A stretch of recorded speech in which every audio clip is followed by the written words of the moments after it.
several of his fans, even in the faculty, are here, who've joined us for this, this interesting lecture.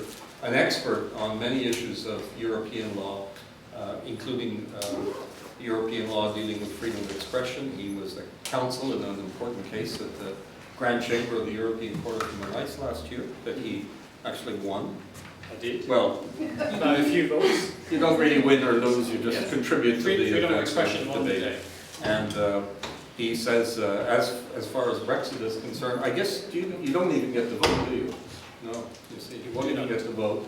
And he's sufficiently cynical that he figures as an EU specialist, he's going to make a lot of money if the vote goes for to leave as a consultant as all of this gets untangled. But it's not really a good reason, Roland, to take a position. It's a win-win situation. So don't worry. Yes.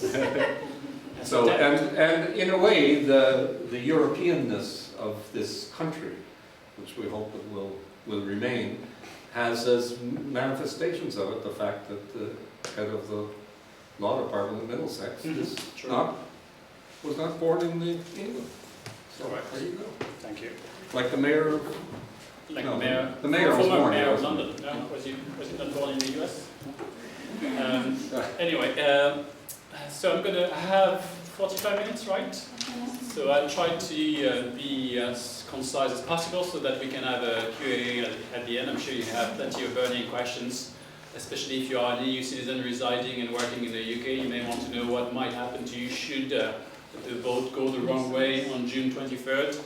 So what I'm going to do is I'm going to be very brief on the wording of the question itself, but I think it's quite interesting to have a look at the question citizens and those eligible to vote have to answer on 23rd of June.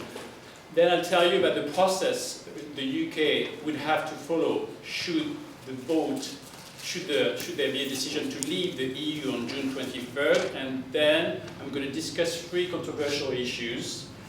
Essentially, the first controversial issue I'm going to discuss is the content or the free movement concessions the British government obtained from EU member states last February, first controversial issue. And then I'm going to discuss potential alternative arrangements for the UK in its relationship with the EU should the UK vote to leave. And then the final issue I'm going to briefly discuss is what would happen to EU citizens living and residing, working in the UK, should the UK decide to vote to leave, and what would happen also at the same time to UK citizens having exercised their free movement rights to leave also in any of the other 27 member states. So let me begin with the question itself. Why? Because this question, it took about a year to agree the question. It was quite controversial. The wording, the phrasing of the question itself was a controversy on its own right. This is not the initial question suggested by the British government. The British government initially had a shorter question, which was asking people, should the UK remain a member of the EU? Now, do you understand, or can you guess why this question was rejected? You cannot see very... So essentially, the question as it stands today, should the UK remain a member of the EU or leave the EU? Initially, the question proposed by the British government was shorter, should the UK remain a member of the EU? There was no second sub-question asking whether we should leave the EU. But the pro-Brexit forces complained, criticized the wording of the question, because essentially they were saying that it would favor the remain camp. So the Electoral Commission essentially came up with a compromise between the British government and pro-Brexit forces, because the pro-Brexit forces wanted a short question as well, but with a different wording, should the UK leave the EU? So the compromise was, let's have the 2 questions merged into one. But what I found the most perhaps worrying in the context of the debate surrounding the phrasing of the question was that the Electoral Commission, according to one of its studies, discovered that about 20% of the people he asked question about the EU membership or the UK membership of the EU didn't know that the UK was a member of the EU in the first place. So there was a lot of worries that essentially we had to make clear. Essentially, what was important for the British government was to make sure that people would understand that the UK is already a member. So therefore, remain as a verb made this very clear. So the British government, to that extent, was happy with the wording of this question. But just remember that perhaps 20% of the electorate may not know that the UK is already a member of the EU, but that's democracy at work for you. So that's the question most people in this room will have to answer on June 23rd. By the way, British citizens can obviously vote. I cannot as an EU citizen, French national, but if you are an EU citizen from a number of countries, you are entitled to vote because of Commonwealth bilateral arrangements. So if you're from Cyprus, Malta and Ireland, you are entitled to vote. Ireland's not common. No, you're right, but there is a bilateral treaty giving Irish citizens residing in the UK the right to vote, and British citizens can also vote in Irish elections on the basis of this treaty. The Irish contingent might play a crucial role. We estimate that there are about potentially 500,000 Irish citizens entitled to vote on June 23rd. So that's quite a significant segment of the electorate. Now, I'm going to, I'm afraid, we'll have to at least discuss one treaty provision to be found in the TEU, the Treaty on the European Union. So that's the only really article I'm going to briefly summarize in this presentation. This is the key provision governing withdrawal from the EU. So should any EU member state, it's not simply available as an option to the UK, it has never been used, by the way. This article does codify a process whereby an EU member state can withdraw once and for all from the EU. So, the key question at this stage, let me just very briefly describe the different steps and then some of the controversial aspects surrounding this treaty provision. We don't know this number yet, but should the UK vote to leave, you can be sure that you're going to hear Article 50 mentioned almost on a day-to-day basis, and that should be enough of a reason to vote to remain if you don't want to hear more about EU law for the next 2 to 10 years. As far as I'm concerned, I would love being able to discuss Article 50 every day after June 23rd. This is a new provision to the extent it did not exist in the 1950s when the EU, what we call the EU now, was established. This was part of the defunct EU constitution, which was rejected by the French and the Dutch voters many years ago. But he found his way into the Treaty of Lisbon, and therefore we have now, today, we have a formal process to be used by the UK should the UK wish to trigger it. That's an important bit. There is no obligation for the UK government to actually trigger Article 50 on June 24. It is entirely at the discretion of the British government to decide whether to trigger this provision. It is exclusively a decision for the national government of the relevant member state. The EU cannot compel the British government, should there be a vote to leave on the June 24th, to trigger this provision. Actually, there is a conflict between the British Prime Minister and vote leave regarding whether the British government would be under a legal obligation to trigger this provision.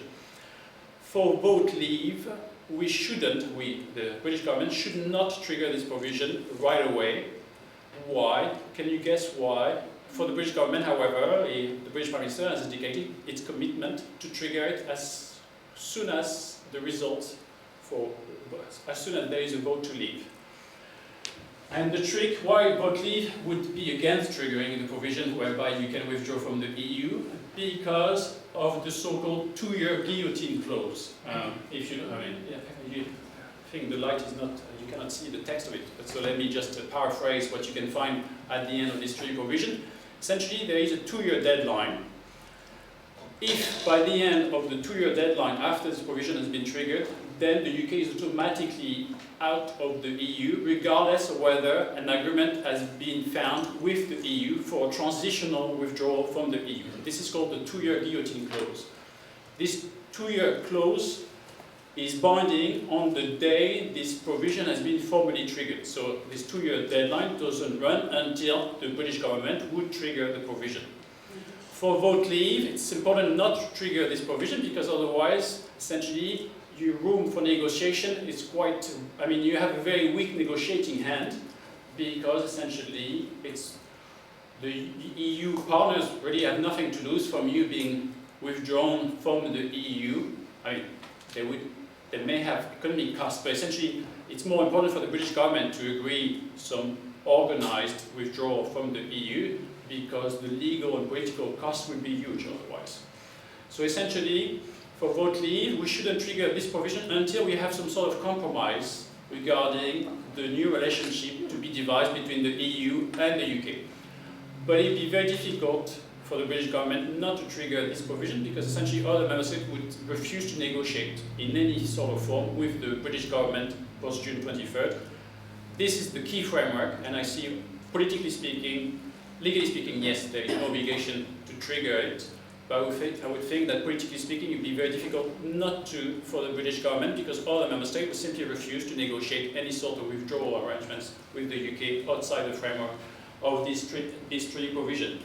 The problem, as I said, is that most lawyers believe that it's impossible, it would be impossible to find, to agree a transitional or even a permanent, obviously even less so, a permanent arrangement to govern the new UK-EU relationship within 2 years. He took the EU, let's just say normally it takes the EU between 4 and 10 years to negotiate free trade agreements with non-EU countries. Most people assume that we don't know for sure because this is obviously has never been triggered, and certainly not with a country of the size of the UK, which is so intertwined with the EU today.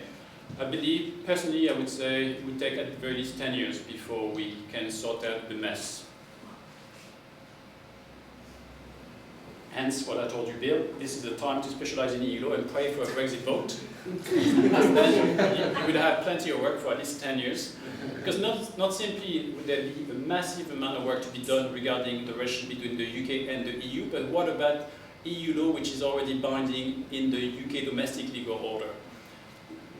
Let's just say we have 500 EU regulations and 1,000 EU directives which are currently in force in the UK domestic system.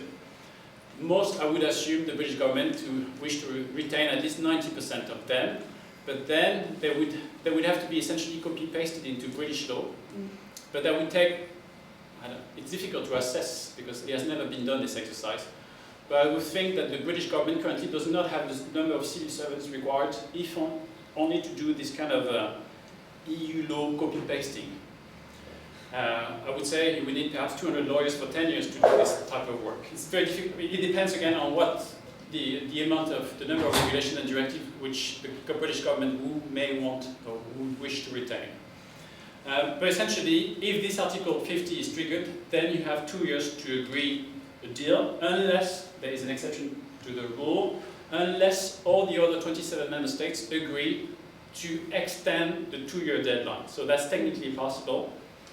I would see no other ways than extending this deadline, but then what would be the political price to be paid by the British government? I think it would be a massive price. Let's talk about Spain, for instance.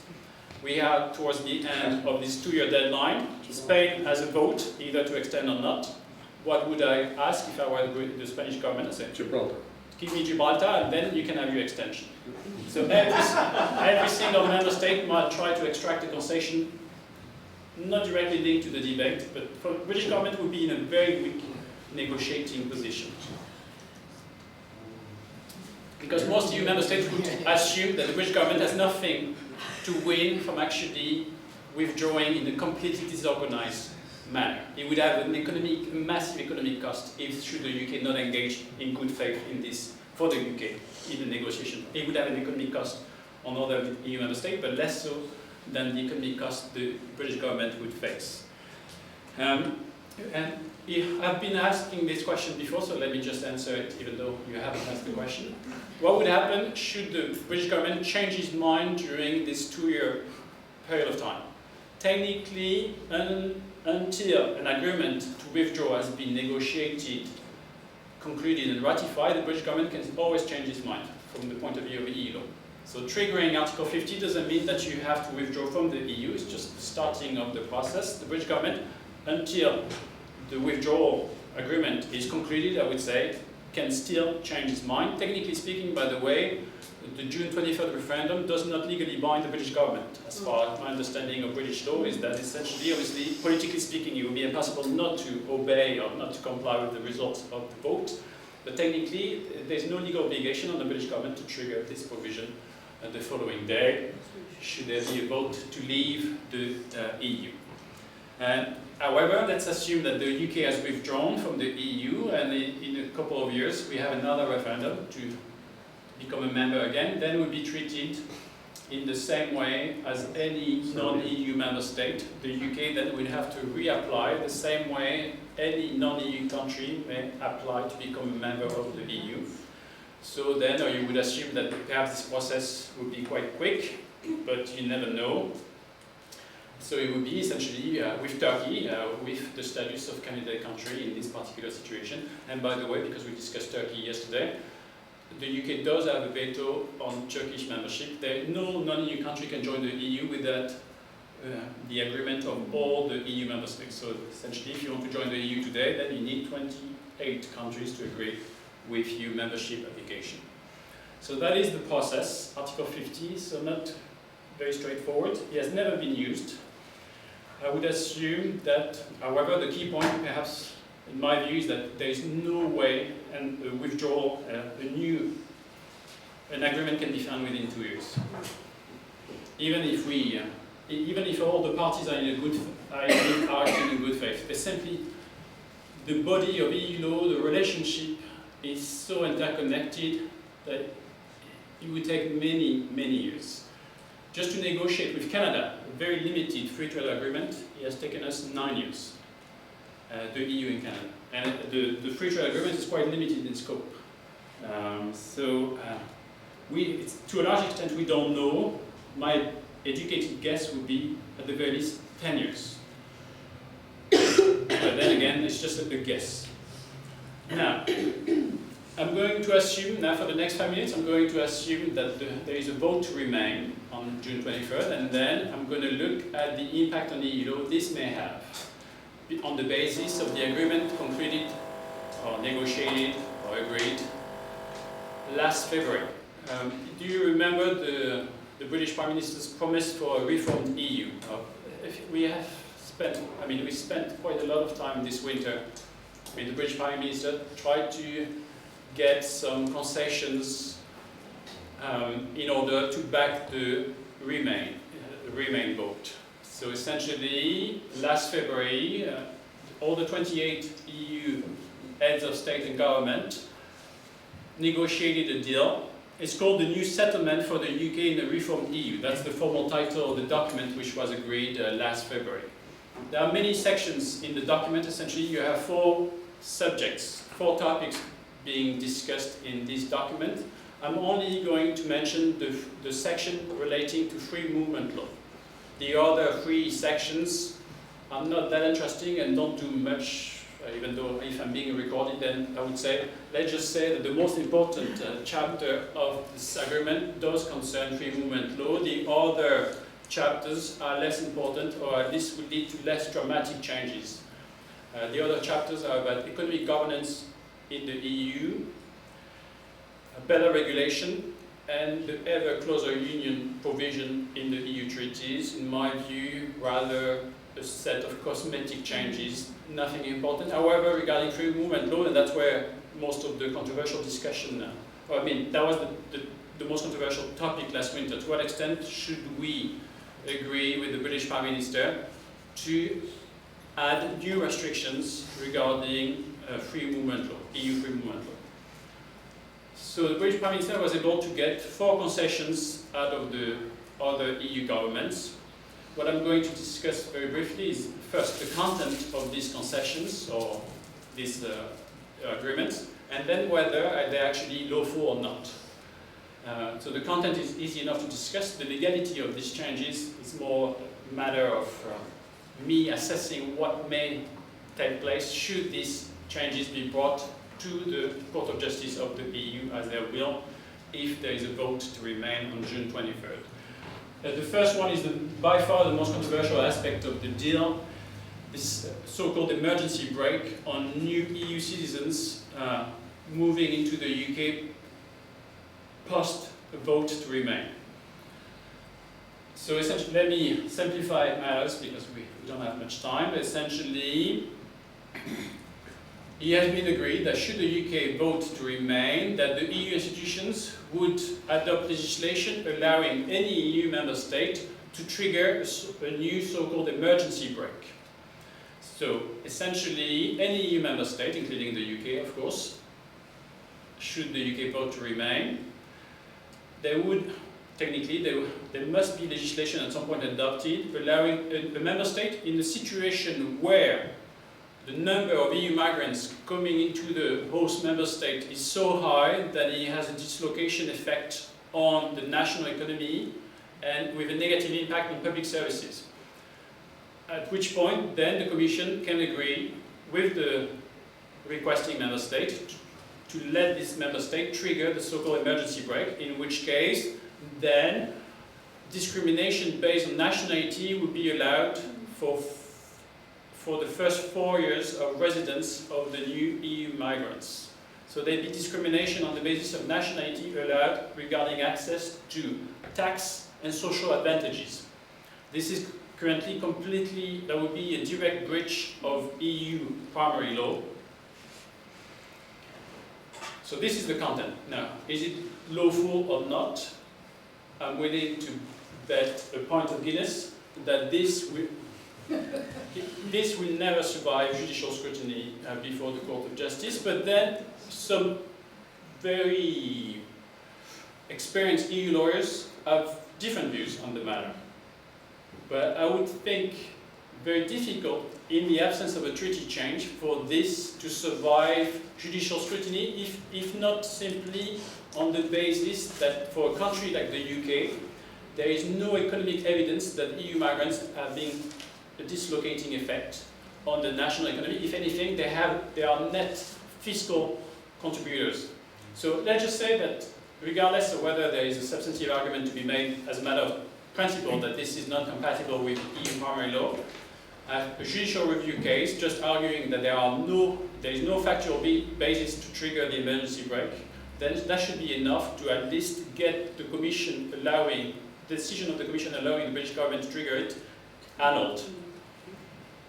And there's simply no economic evidence to back up the point of view, or at least I've yet to see it, to back up the point of view that the EU migrants are having a negative impact on the British economy or regarding public services such as the NHS. There are no studies as far as I know.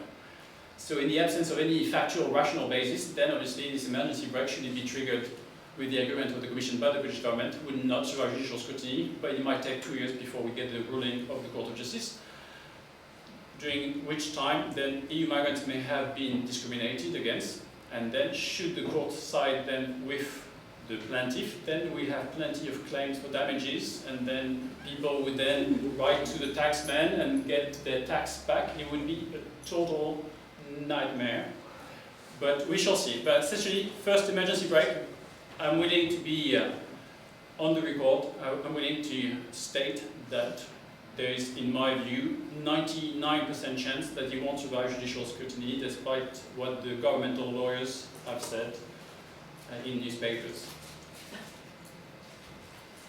But you never know. The Court of Justice might, suddenly have a dramatic change of case law. But this would be direct discrimination based on nationality. This is the DNA of EU law. If you allow restrictions on the DNA of EU law, then we may as well, put an end to the EU. There'd be no point continuing. Because we set up the EU on the basis of one key transversal cardinal principle, which is non-discrimination on grounds of nationality. If you give ground on this point, then you may as well forget about EU law.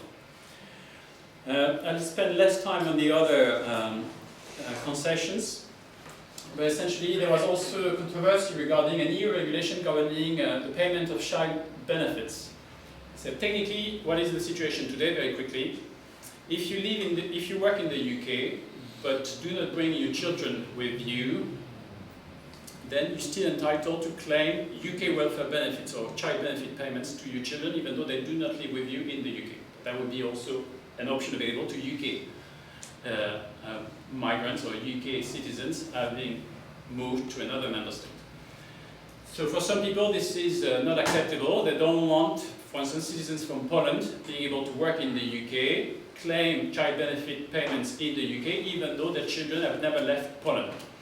So other member states have agreed to amend the EU regulation, and there'll be a new system therefore, on the basis of this amended regulation, whereby essentially child benefit would be calculated on the basis of where the children live. So essentially, if you're a Polish worker with your children in Poland, then the UK government would have to pay you in the UK the equivalent of the Polish child benefit.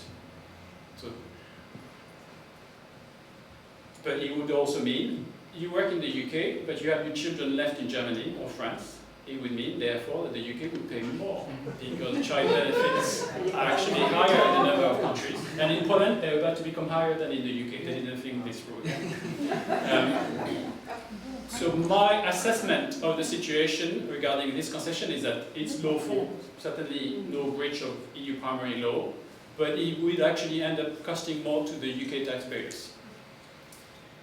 Not only in setting up the new system, but also because they wrongly assumed that every single member state pay child benefits, or at least the child benefit payments are less than they would be in the UK, which is wrong, at least for a number of EU countries. So the export of child benefits is certainly possible to be done. And I think economically speaking it makes no sense, but then that's not for me to say, but legally speaking it can be done. Unemployment benefits. So the UK wanted job seekers in the UK not to have access to unemployment benefits. The other member states happily agreed with the British government. Why? Because it's already in EU law. So essentially this concession is not a concession because that's already what the law says. But it's better to state the obvious sometimes. So no problem. That's already just a codification of existing law. Under EU law, you don't have an absolute right to move anywhere and live there ad vitam aeternam. That's not possible. And certainly EU law is very clear. There can be discrimination regarding access to unemployment benefits. So to a large extent, this is simply perhaps a restatement of the current situation. The fourth one is a bit more problematic. It's about the situation where you have a marriage between an EU citizen and a non-EU citizen, and both live in the different member state than where the EU citizen is from. So let's say you have a French national living in the UK, married to a non-EU citizen. Under EU law, the situation is very straightforward. You have a right under EU law to be joined by your non-EU spouse or non-EU partner in some situations. This is the law as it stands today. For the British government, this is not acceptable because they have more stringent rules regarding British citizens who have married non-EU citizens. So essentially what the British government has asked is for EU free movement law to be revised in such a way that non-EU spouses of EU citizens would be subject to British rules and not EU rules. Meaning, essentially, that for a non-EU spouse to join, before being able to join an EU citizen or the EU spouse in the UK, they may have to live in the country of origin of the EU citizen first. That is a breach, that would be in violation of the current established case law. It's a bit complicated, but I have to oversimplify.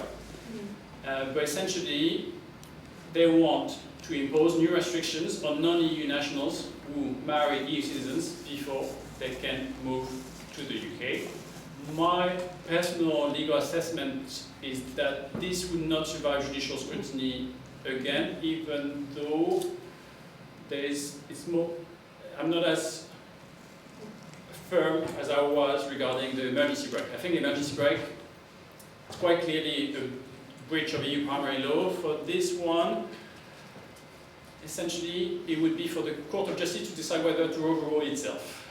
But my view is that the case law of the Court of Justice is based on EU primary law and not on EU secondary legislation. Therefore, to a large extent, it cannot be done without revising treaties, which do require unanimity between the member states. So essentially, but the key aspect of the agreement was the emergency brake, and I think clearly that the UK would not be in a position to trigger the emergency brake should there be a vote to remain on June 23rd. Laurent, this last point, how many people, I mean, is that a real issue? Are there a lot of people affected by that? Well, it's difficult. We have, do you have figures? No, but it is actually quite significant, and the point is that the British government currently already is flouting EU regulations in the way that it applies this, what's called surrender scheme. The problem essentially is that some British citizens, the problem is not really actually relating to EU citizens applying or relying on EU law, because British legislation has become so restrictive. If you have a smart lawyer, EU lawyer advising you, and you're a British citizen married to a non-EU spouse, what my advice would be, I'll give you just the short version because I'm giving it for free. It would be, you move to another member state for 6 months, collect as much bills, utility bills from wherever you reside, and then move back into the UK, even though you're a British citizen married to a non-EU citizen. The simple fact of having lived for 6 months in another EU member state means that you are then covered by EU law when returning to your country of origin. And then, in which case, then UK immigration rules no longer apply to you. That's the way which has been used by British citizens to circumvent British law. I think that's the source of annoyance of the British government. It's not really French or German being joined by the non-EU spouses. What they have realized is that a number of British nationals are trying to escape British immigration rules by using this route. And it's not clear, according to the case law is not very straightforward in that respect, because that could be considered an abuse of EU free movement law. But it's very difficult for the British government to prove it.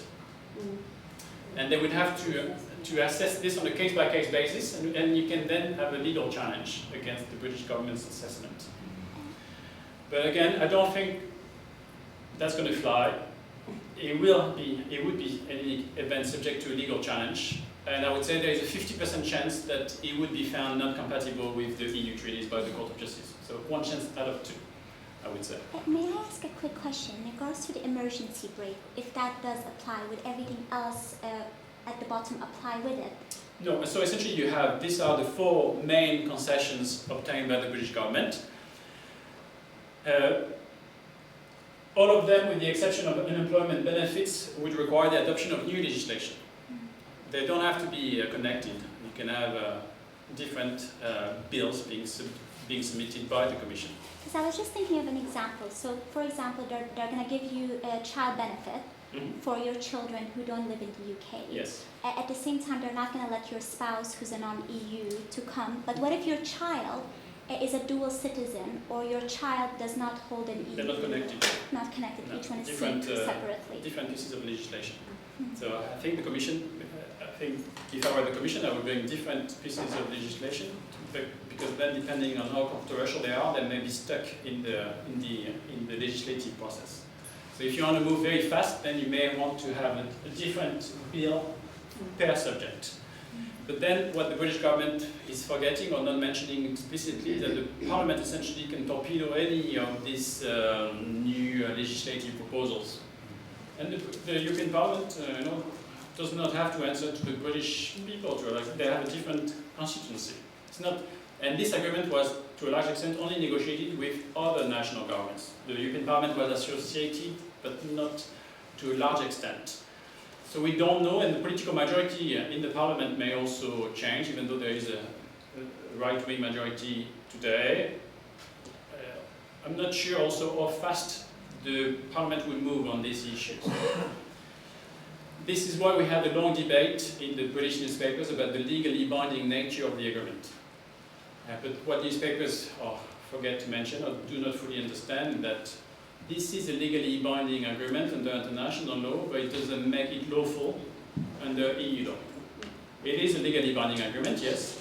You have a number of commitments, a number of promises which are legally binding under international law, but it doesn't mean they are compatible with EU primary law. Only the Court of Justice can decide whether any of the legislative changes would be compatible with EU primary law. Initially, the British government, I think the British government knows very well the situation, but they had no other way because other member states would not agree to a treaty change. Why? Because in countries like Ireland, any treaty change would most likely trigger a national referendum. And it'd be very difficult to ask Irish people, would you agree to be discriminated against regarding access to social and tax advantages in the UK? For the British, they probably would. Actually, first time Turkey's voted for Christmas.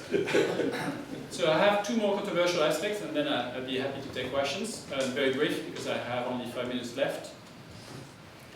Let's assume now, for the next 5 minutes, that there is a vote to leave on June 23rd. Then, first question is, okay, we have to leave, we have to withdraw from the EU, but what kind of arrangements should we negotiate?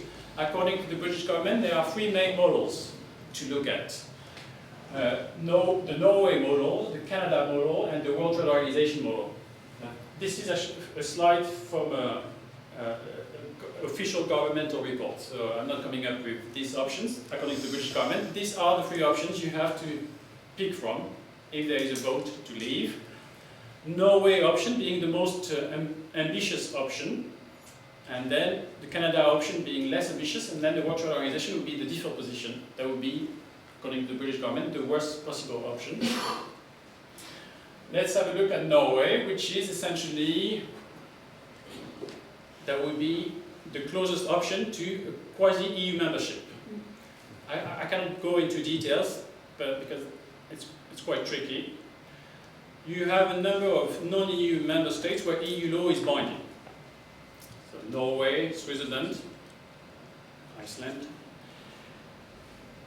Now, Norway as kind of a bilateral, not sure how to explain it very quickly.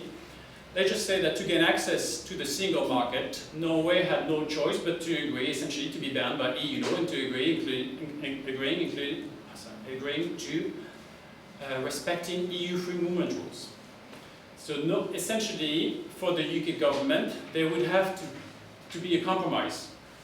If you want an access to the single market as full, as extensive as possible, according to the precedents we have, there would be no other way for the UK but to accept the current situation as it is today. So essentially there would be no change regarding free movement rules. Remember that the concessions previously described would no longer be on the table in the case of a vote to leave. So essentially, paradoxically, a vote to leave would mean the status quo as far as EU free movement law is concerned, should the UK government do the right thing and try to negotiate, maximize access to the single market. Something also that the pro-Brexit forces have not understood. I don't blame them. I should say they're not led by legally savvy leaders. Is that most likely the British budget rebate would go, and the £350 million figure, which is not correct today, would actually become correct post-Brexit, because the UK financial contribution to the EU budget would most likely be increased, because the UK would be in such a weak negotiating position that they would make the UK pay for access to the EU single market. Norway pays more per capita than the British. They have more EU migrants than in the UK. But that's the best model from an economic point of view. That's the best model, economically speaking, for the UK government.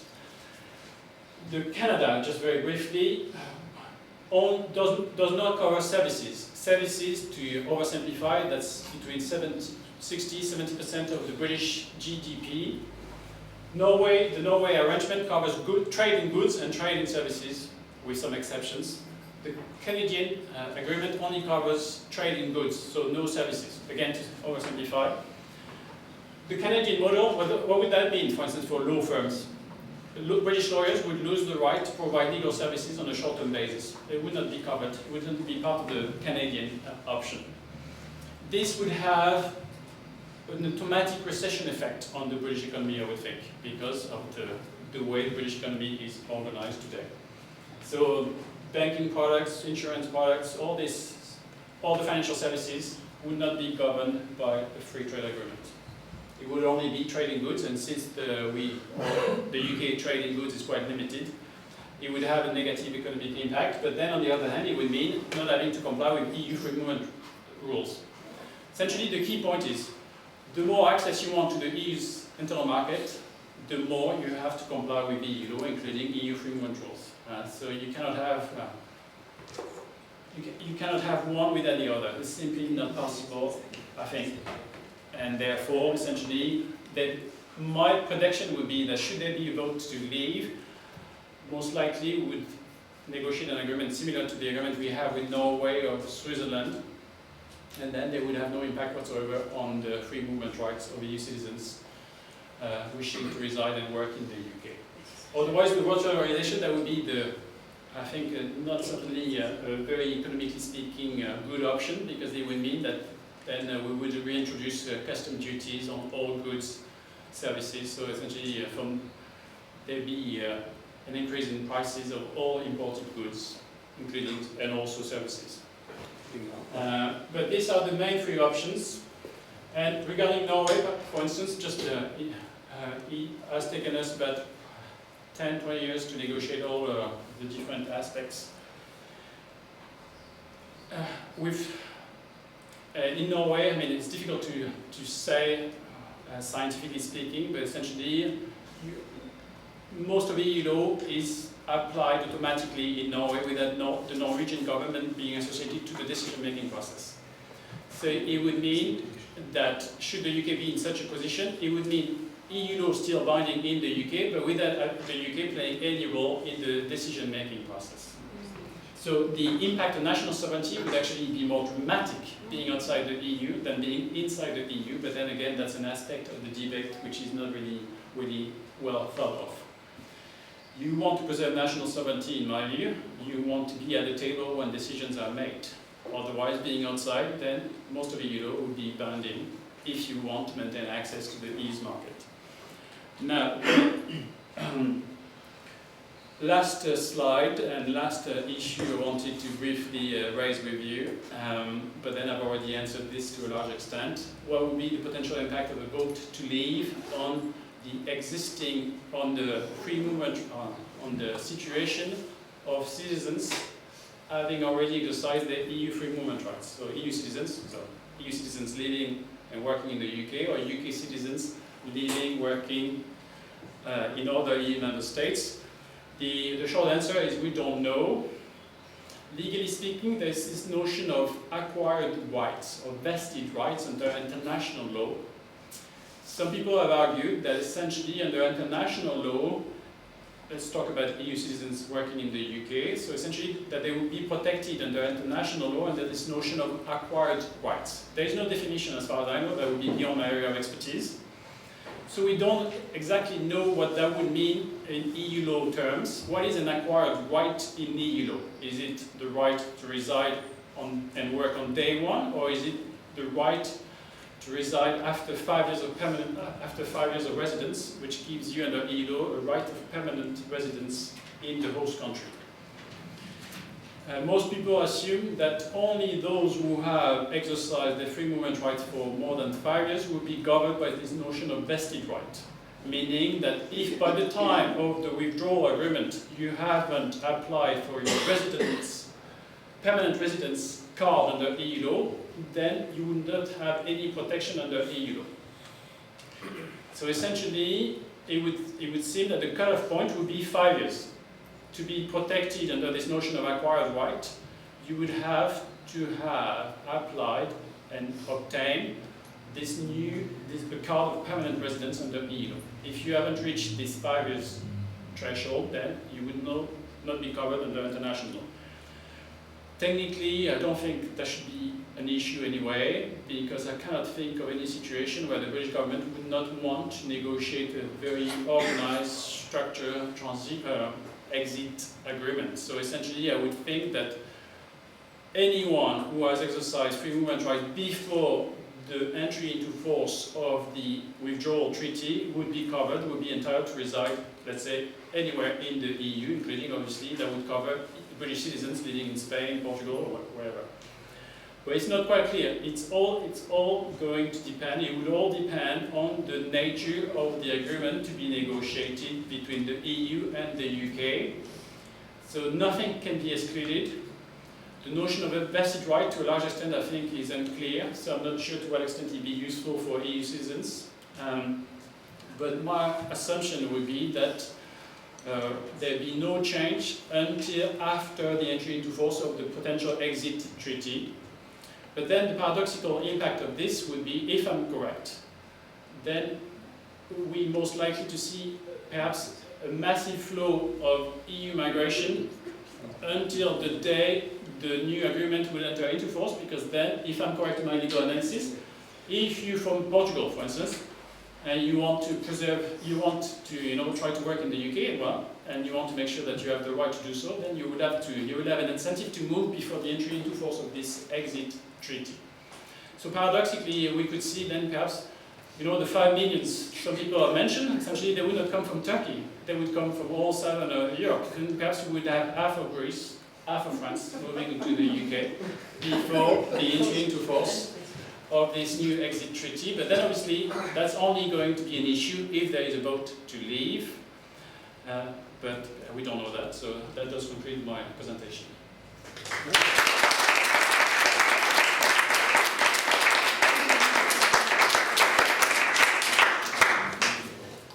You're going to take a few questions? Yes, please.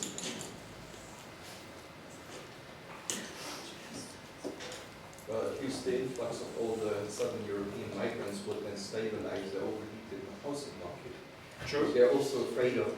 But actually, I wanted to know, has anybody asked the EU or OSCE to send monitors to monitor the referendum?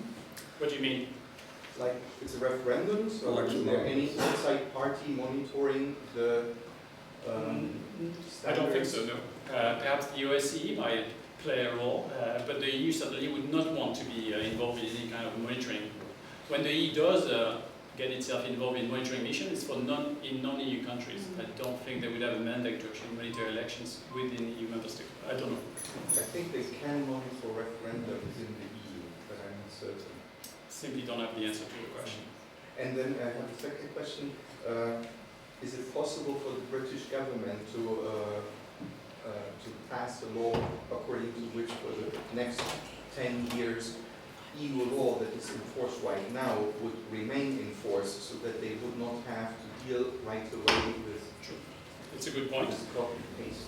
The authority of the EU law in the UK is governed by a British Act, so the European Communities Act of 1972. There is certainly nothing preventing the British government from maintaining the legally binding nature of EU law until such time they decide otherwise. So it's an option available to many non-EU countries if they want to comply with EU law. It's an option they can avail of. Mm-hmm. Do we really know what would happen with regard to Scotland and Northern Ireland and Wales? To a large extent, that's a non-EU law question. That would be a domestic issue. However, it has been discussed in the context of Article 50, which I mentioned previously. Some people have been asking themselves whether Scotland should be withdrawn before the end of this 2-year period, whether they could retain EU membership without having to reapply as a non-EU country. So can the EU membership be maintained by a region of the UK should this region become independent before the end of the withdrawal process? I would say anything is possible. Legally speaking, you can always find some creative lawyers. Maybe England could secede from the United Kingdom and leave Scotland with the EU, and then they wouldn't have to reapply. I would think it's just a difficult question to answer, but I don't see why not a constituent region of a no longer existing country could not retain EU membership if it does take place before, at the same, or it's organized in a parallel with the withdrawal of the other regions of a defunct country under international law. would you be obliged, or rather the Eurozone, would they be obliged to facilitate the use of the euro in Scotland? Because then they would be left without currency. No, you're assuming that the British government would not agree with this, whatever Scottish government to be able to use the British pound. But that would be, again, a domestic issue for them to sort out, not an EU law question. Under EU law, you have an obligation to adopt the euro when you meet the economic conditions. It doesn't give you a right to the euro as a currency. Well, Kosovo and Montenegro do. Yes, I mean, you have non-EU countries using the euro, but they do so with the approval of the EU. So technically, Scotland, yes, if they are desperate, what they can do is decide to adopt the euro without asking actually the Eurozone. I would not advise it, but if they have no other choice, the safest bet would be for them to maintain the British pound on the basis of transitional arrangements at the very least. But that is, to a large extent, it's an exercise in political fiction. But regarding EU membership, I would say, yes, potentially Scotland could retain EU membership should the UK no longer exist. Anyone else? A very thorough explanation. There are Thank no you, questions. Thank you so much, Laura. Thank you.